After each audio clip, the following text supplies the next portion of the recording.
بسم الله الرحمن الرحيم. تلك الرسل فضلنا بعضهم على بعض، منهم من كلم الله ورفع بعضهم درجات، وآتينا عيسى ابن مريم البينات وأيدناه بروح القدس، ولو شاء الله ما اقتتل الذين من بعدهم من بعد ما جاءتهم البينات ولكن اختلفوا،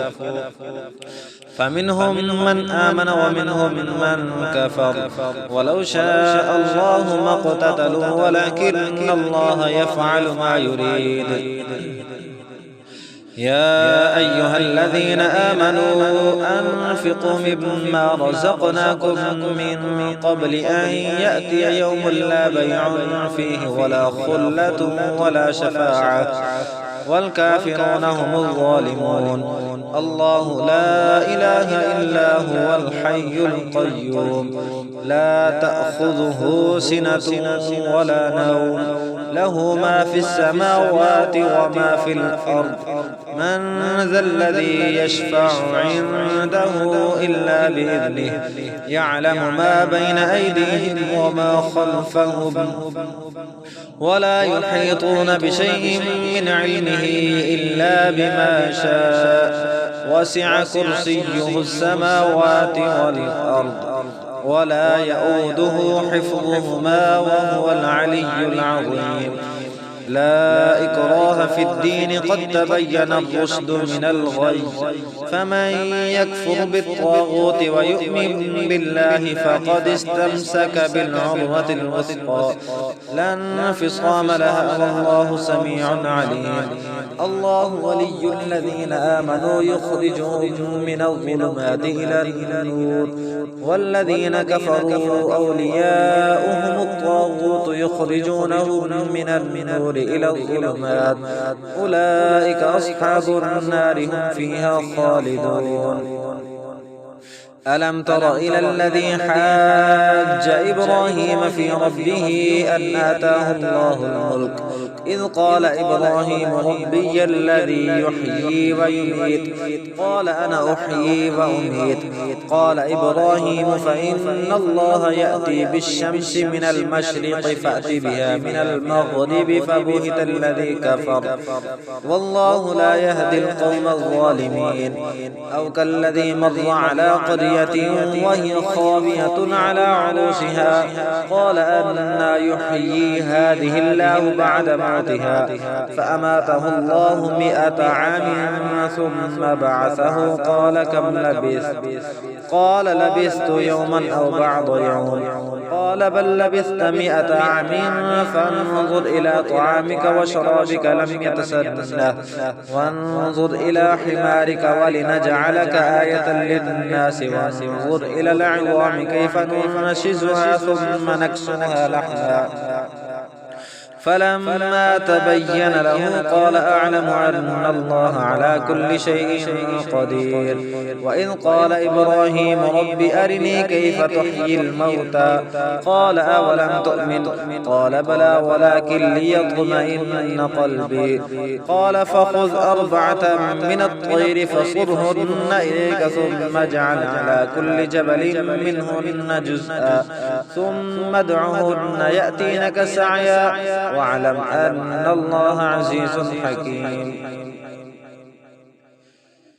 مثل الذين ينفقون أموالهم في سبيل الله كمثل حبة أنبتت 7 سنابل في كل سنبلة 100 حبة، والله يضاعف لمن يشاء والله واسع عليم. الذين ينفقون أموالهم في سبيل الله ثم لا يتبعون ما أنفقوا منا ولا أذى لهم أجرهم عند ربهم ولا خوف عليهم ولا هم يحزنون. قول معروف ومغفرة خير من صدقة يتبعها أذى، والله غني حليم. يا أيها الذين آمنوا لا تبطلوا صدقاتكم بالمن والأذى،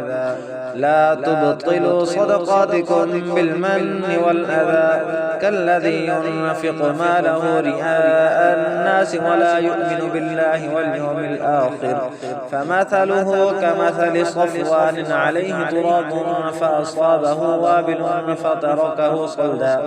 لا يقدرون على شيء مما كسبوا والله لا يهدي القوم الكافرين ومثل الذين ينفقون أموالهم ابتغاء مرضات الله وتثبيتا من أنفسهم كمثل جنة بربوة أصابها وابل فآتت أكلها ضعفين فإن لم يصبها وابل فطل والله بما تعملون بصير أيود أحدكم أن تكون له جنة من نخيل وأعناب تجري من تحتها الأنهار أن تكون له جنة من نخيل وأعناب تجري من تحتها الأنهار له فيها من كل الثمرات وأصابه الكبر وله ذرية ضعفاء فأصابها إعصار فيه نار فاحترقت كذلك يبين الله لكم الآيات لعلكم تتفكرون يا أيها الذين آمنوا أنفقوا من طيبات ما كسبتم ومما أخرجنا لكم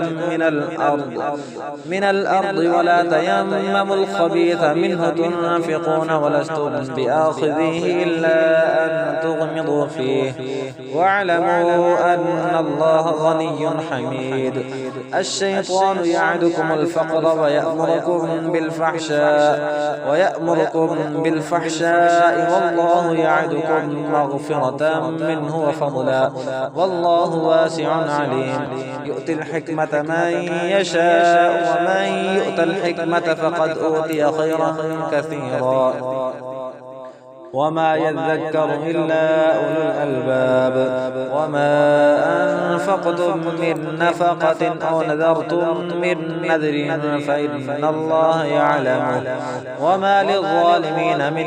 أنصار إن تبدوا الصدقات فنعما هي وإن تخفوها وتؤتوها الفقراء فهو خير لكم ويكفر عنكم من سيئاتكم والله بما تعملون خبير ليس عليك هداهم ولكن الله يهدي من يشاء وما تنفقوا من خير فلأنفسكم وما تنفقون إلا ابتغاء وجه الله وما تنفقوا من خير يوفى إليكم وأنتم لا تظلمون للفقراء الذين أحصروا في سبيل الله لا يستطيعون ضربا في الأرض يحسبهم الجاهل أغنياء من التعفف تعرفهم بسيماهم لا يسألون الناس إلحافا وما تنفقوا من خير فإن الله به عليم